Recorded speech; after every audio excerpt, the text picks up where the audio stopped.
कब है निर्जला एकादशी, क्या है निर्जला एकादशी का विज्ञान, और सबसे जरूरी बात कि क्या है संबंध निर्जला एकादशी और कैंसर का, जो कि बिल्कुल अलग सी बात है, जो मैं आज अपने वीडियो के माध्यम से बताऊंगी कि क्या संबंध है निर्जला एकादशी और कैंसर का। जय श्री राम दोस्तों। तो दोस्तों, आज का मेरा वीडियो है निर्जला एकादशी कब है और क्यों, कैसे मनानी चाहिए और क्या है इसके पीछे का विज्ञान। तो दोस्तों, रोज की तरह यदि आपको मेरा वीडियो पसंद आता है तो मेरे चैनल को लाइक सब्सक्राइब करें, मेरे वीडियो को लाइक करें, कमेंट करें, कमेंट में जय श्री राम लिखें क्योंकि राम हमारी ऊर्जा है। तो दोस्तों, शुरू करते हैं आज का वीडियो निर्जला एकादशी। दोस्तों, निर्जला एकादशी इस बार 18 जून को है, 18 तारीख को है। और निर्जला एकादशी में जल भी नहीं लेना है। जी हाँ, जैसा नाम है निर्जला। लोग कहते हैं अच्छा जल नहीं लेना है, खाना वाना खा सकते हैं क्या? नहीं भाई, जब जल भी नहीं पीना है तो खाना कहाँ से खाना है। तो दोस्तों, निर्जला एकादशी को भीमसेनी एकादशी भी कहते हैं क्योंकि भीम जैसा भड़ जो इतना खाता था, भीम के पेट में ब्रिक अग्नि थी, एक ब्रिक नाम की अग्नि थी, तो भीम को ब्रिकोदर भी कहते हैं। वो इतना अग्नि, मतलब जो पेट में जाता है वो भस्म ही तो होता है, तो वहां भी एक अग्नि है जिसको जठराग्नि कहते हैं। तो भीम के पेट में जो अग्नि थी वो ब्रिक नाम की अग्नि थी, तो बहुत ज्यादा भीम खाता था। लेकिन जब पांचों पांडव श्री कृष्ण के कहने पर एकादशी का व्रत करते थे, कुछ नहीं खाते थे, लेकिन भीम रह नहीं पाता था, भीम बहुत खाता था। तो भीम एक बार कृष्ण जी के पास गया और कृष्ण से उन्होंने कहा कि भाई, मेरा पूरा परिवार, सब लोग, मेरे भाई भाभी सब लोग एकादशी को व्रत रखते हैं, लेकिन मैं, क्योंकि मैं बहुत खाता हूँ और मेरे पेट में ब्रिक नाम की अग्नि है, कृष्ण तुम तो जानते हो, तो मैं क्या करूँ, मैं कैसे एकादशी का व्रत करूँ।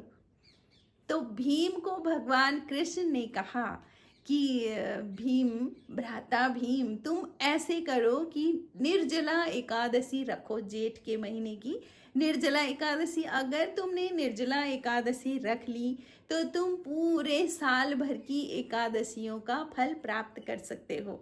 इतनी ज़्यादा महत्वपूर्ण है निर्जला एकादशी।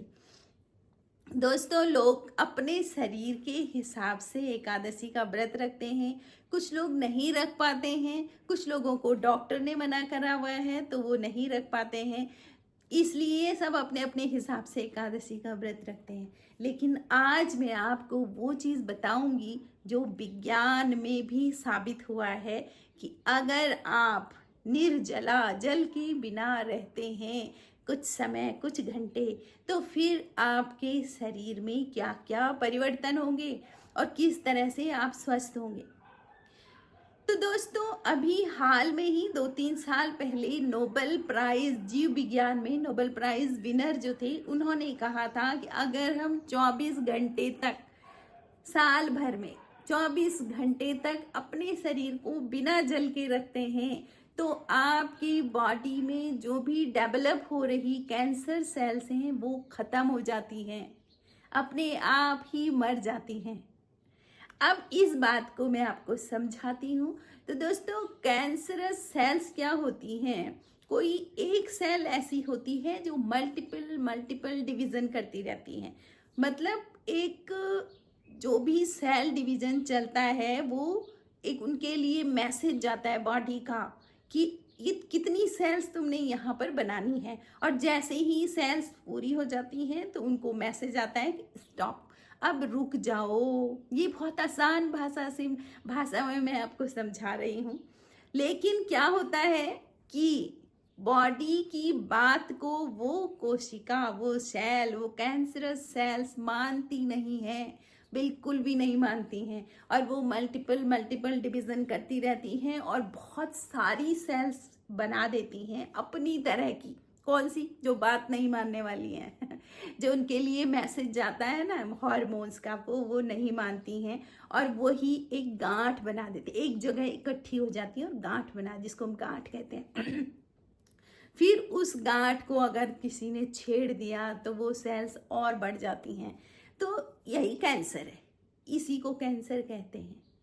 ठीक है, तो लेकिन अगर आप 24 घंटे तक, अब जो साइंटिस्ट ने जो कहा है कि अगर 24 घंटे तक आप बिना जल के रहते तो फिर क्या होता है ठीक है, तो उसमें क्या होता है कि जैसे एक बच्चा है जो हमारे परिवार का मेंबर है, बहुत सारे हम 7-8 मेंबर हैं, उनमें से एक बच्चा ऐसा है जो आपकी कोई बात नहीं मानता है, कुछ नहीं, ना आपकी सुनता है, ना आपका उसके साथ कन्वर्सेशन है, ना आप उसको अपनी बात बताते हो, ना उसकी बात को आप सुनते हो। तो वो बच्चा मतलब एक फैमिली से बिल्कुल डिस्कनेक्ट हो गया है। बस ऐसे ही वो सेल है, जो कैंसरस सेल है, वो अपनी फैमिली से डिस्कनेक्ट है। मतलब ये पूरी बॉडी में जितनी ट्रिलियंस ऑफ सेल्स हैं जो हमारे लिए काम कर रही हैं, और सब एकजुट होकर के एक दूसरे की बात मान करके काम करते हैं, जिसको जो काम दिया जाता है वो काम कर रहा है।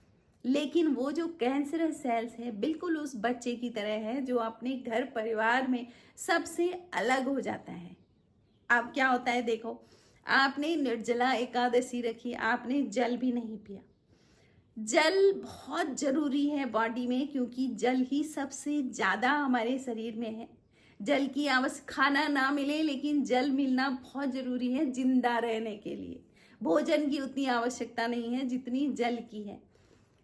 तो जल नहीं मिलता है, लेकिन जो कोशिकाएं बॉडी की बात पे रिस्पॉन्स करती हैं, वो दिमाग भी वहाँ मैसेज भेज रहा है कि आज अभी तक पानी नहीं मिलेगा लेकिन बाद में पानी मिल जाएगा। बहुत आसान भाषा में कि उसको एक आश्वासन दिया गया है, मिल जाएगा। अब उस आश्वासन से वो कोशिकाएं थोड़ा सा जिंदा रहने की कोशिश करती हैं।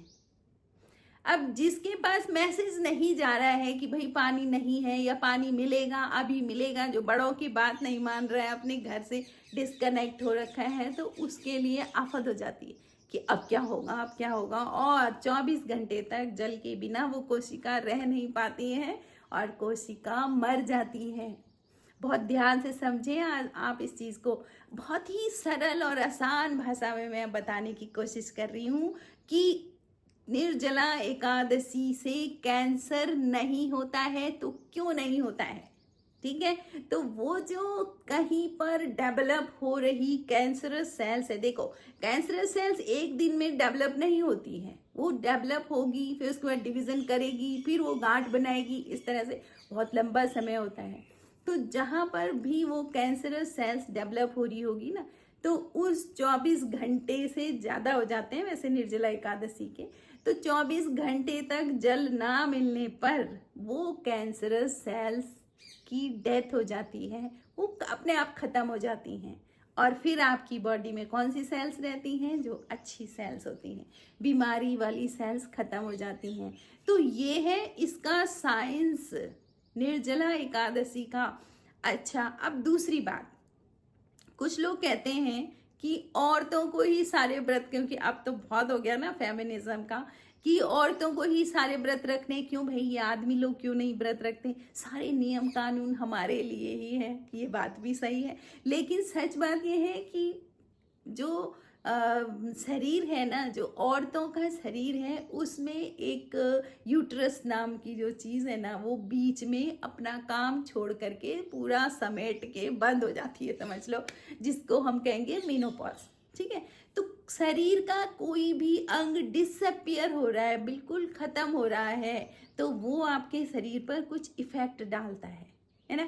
तो जैसे कि यूट्रस का कैंसर, ब्रेस्ट कैंसर सबसे ज़्यादा देखे जा रहे हैं इस समय, इसलिए महिलाओं के लिए ज़्यादा था कि आप व्रत रखें, आप समय समय पर अपने आप को एक्टिवेट करके रखें, यानी व्रत रखें, ताकि आपकी बॉडी में इस तरह की कोई बीमारी उत्पन्न ना हो। आप लोग व्रत को ऐसा ना समझें कि व्रत क्या है, ये फालतू के नियम है, नहीं। आप सोचते हो ना आप करते दूसरे के लिए हो, नहीं। अगर आप व्रत लेते हो तो आप अपने लिए कर रहे हो, अपने स्वास्थ्य के लिए कर रहे हो।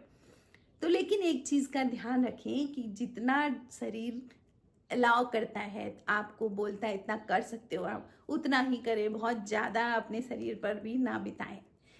तो दोस्तों, निर्जला एकादशी का व्रत करें जो कि 18 जून को है, और सभी को निर्जला एकादशी की बहुत बहुत बधाई। अगर आप साल भर की एकादशी नहीं रखते हैं ना, तो निर्जला एकादशी रख के आप साल भर की एकादशियों का फल प्राप्त कर सकते हैं। और मैं हमेशा की तरह बोलती हूँ कि निर्जला जो एकादशी का व्रत है वो स्वयं श्री भगवान कृष्ण के मुख से बताया गया है। और क्यों बताया गया है? चारों पांचों पांडवों को इसलिए बताया गया था कि किस तरह से स्वर्ग जाना है, यानी कि भगवान के धाम जाना है, मुक्ति पानी है ना। तो उसके लिए बताया था। तो मुक्ति का साधन एक ही है, वो है एकादशी। तो आप सभी लोग एकादशी का व्रत, अगर आप सनातनी हैं तो एकादशी का व्रत जरूर रखें। सिर्फ फेसबुक और इंस्टाग्राम, यूट्यूब पर कमेंट करने के लिए सनातनी ना रहें, बल्कि सनातनी जिए। जैसे सनातन जीते थे, सनातन में लोग जीते थे, हमारे ऋषि मुनि जैसे रहते थे, वैसे ही अपने चरित्र में रहें और अपने आप को ऊंचा उठाएं। तो दोस्तों, आपको वीडियो कैसे लगा? Thank you for watching. Ekadashi, Nirjala Ekadashi की सभी को फिर से बहुत बहुत बधाई।